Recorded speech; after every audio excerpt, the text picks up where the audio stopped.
RD बातमी.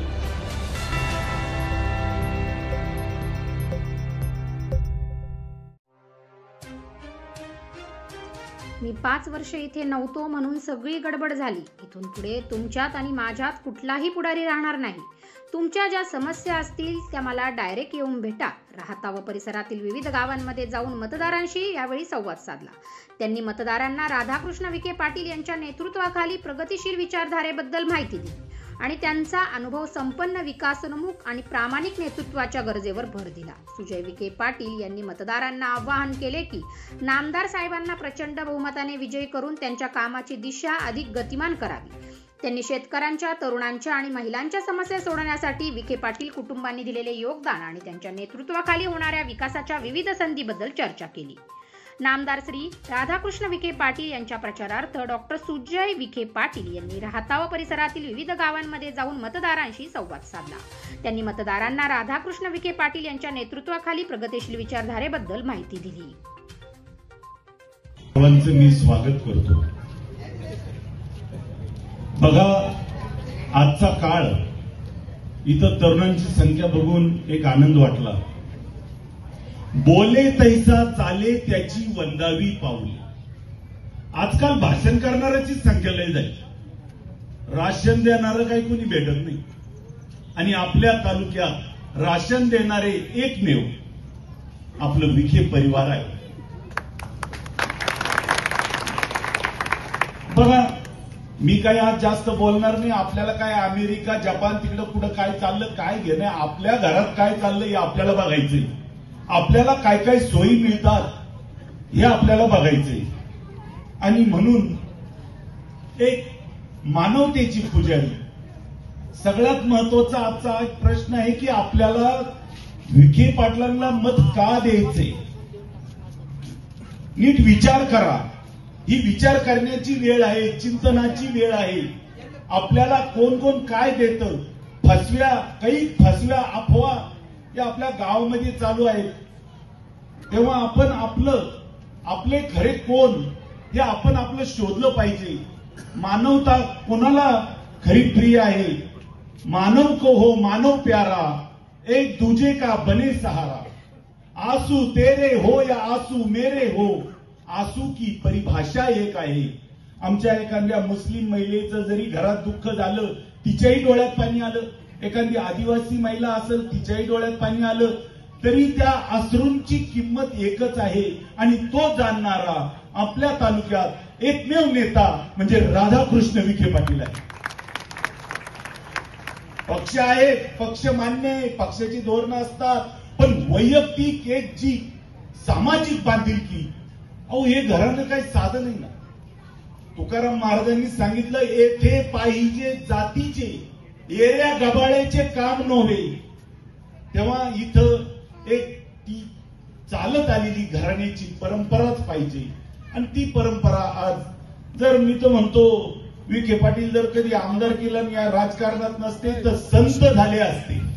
नीट बघा, मंदिरं बांधले गेले असते त्यांचे. आजही आपण काय करतो आपल्या शेजारी पाजारी, परंतु ते एक समाजासाठी स्वतःला वाहून घेणारे, या समाजातील ते संत आहे, या संसारातील ते संत आहे. सगळं जे काय आहे ते सगळं समाजासाठीच करतात. अहो 10 वर्षापूर्वी मी कैलास सदाफळ बरोबर जेव्हा मंत्रालयात गेलो होतो, त्यावेळेला आपल्या या औरंगाबादच्या त्या पाण्याचा प्रश्न होता, जायकवाडीचा. त्यावेळेला साहेब स्वतःचं मोठेपण विसरून त्या फायली घेऊन प्रत्येक ठिकाणी जात होते.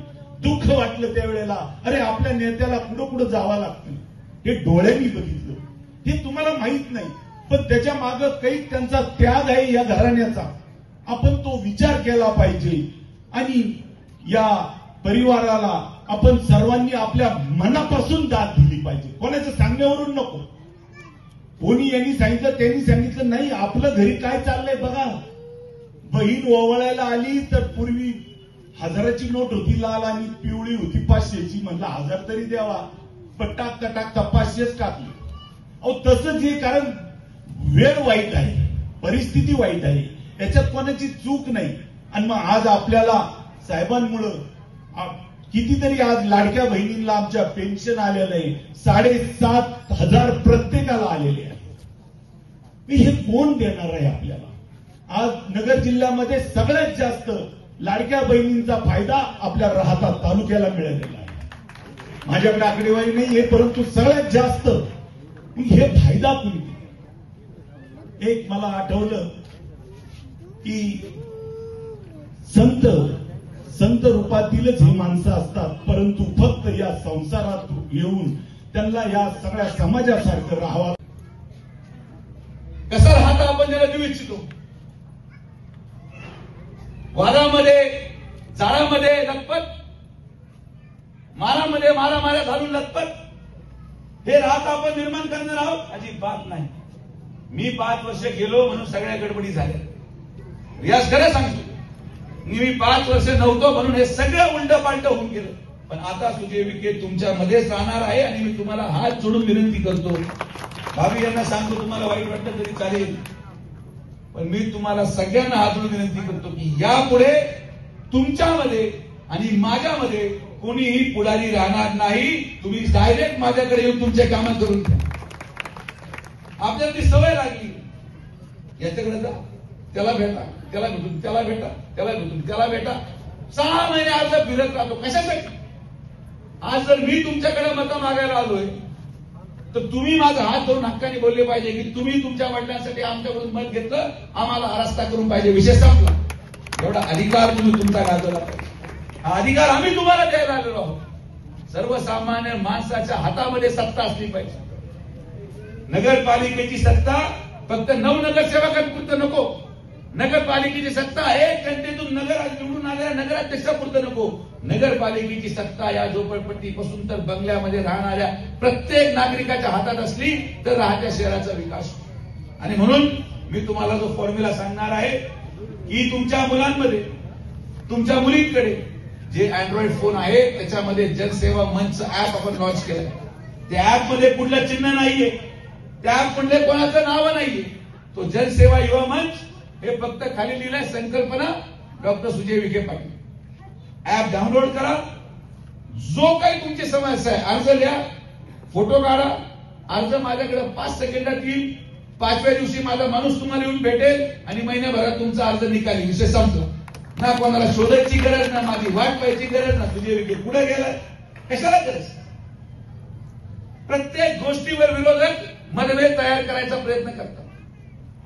मी काही जरी बोललो का त्याचा विपर्यास केला जातो. आता मी म्हणलो की मी स्वतःच आता शिर्डीमध्ये 200 बेडचं हॉस्पिटल सुरू करणार. काय भाषण केलं यांनी की नाही, यांना संस्थांचं हॉस्पिटल बंद पाडायचं. माझा तुम्हाला सोपा प्रश्न आहे. सगळे बसलेले, मी ओपन चॅलेंज म्हणून सांगतो. तुमच्या घरामध्ये रात्री जेव्हा पेशंट तुम्ही साईबाबा हॉस्पिटलला घेऊन जातात, किती लोकांना बेड मिळतो सांगा तुम्ही? बसल्याशिवाय, कोणाला फोन लावल्याशिवाय. आपले लोक आपल्याला नाशिकला घ्यायला लागतात आणि आपल्या जमिनी विकून त्या नाशिकच्या हॉस्पिटलचे बिलं भरावं लागतात. मी हे म्हणत नाही की शिर्डीचं हॉस्पिटल घाण आहे. माझं म्हणणं आहे की शिर्डीच्या हॉस्पिटलमध्ये असणारा पेशंट हा मराठवाड्यामधून पण आलाय, उस्मानाबाद मधून पण आलाय, जालन्यामध्ये पण आलाय. राहत्याच्या माणसाने जायचं पुढं. म्हणून त्याचं उत्तर आहे 6 महिन्यामध्ये निर्माण होणारं विखे पाटील हॉस्पिटल, ज्यामध्ये फक्त राहत्या तालुक्याचा गोरगरीब माणूस मोफत उपचार घेईल. हा शब्द सुजय विखे पाटील तुम्हाला बोलतो. हे आपण करू शकतो. आपल्यामध्ये ती जाणत आहे, आपल्यामध्ये तो विचार आहे. टक्केवारी खाण्यासाठी राजकारण कधी करत नाही. चुकीचा माणूस तुम्ही निवडून दिला. 5 वर्ष नगराध्यक्ष म्हणून एक माणूस तुम्ही बसवला, त्यांनी राहता 5 वर्ष मागे गेले. ठीक आहे, आमचा माणूस पाडला, काही हरकत नाही. पण एक चूक किती महागात पडते की देशामध्ये अशी आंतरराष्ट्रीय गटर योजना पहिल्यांदा पाहायला मिळाली की त्याच्यामध्ये रस्ते तर खोदले, पण मोठे पाईप काढून छोटे पाईप पाण्यासाठी टाकले आणि त्याच्यामध्ये अजून पाणी सुद्धा नाही. अशी परिस्थिती राहते. स्वच्छ प्यायला पाणी नाही. हे 5 वर्ष किती महागात आपल्याला गेले याचा अंदाज तुम्हाला नाही. पण त्या ठिकाणी आज मतदान फार अमूल्य असतं. लोकांच्या भूल सामाराकडून बळी पडून, लोकांच्या विषारी प्रचाराला बळी पडून चूक करू नका. आज मी एकमेव माणूस आहे जो महाराष्ट्रामध्ये एवढे ठामपणे भूमिका घेतो. हे तालुक्याची बाउंड्री, ही विधानसभेची बाउंड्री, ही आमची लक्ष्मण रेखा.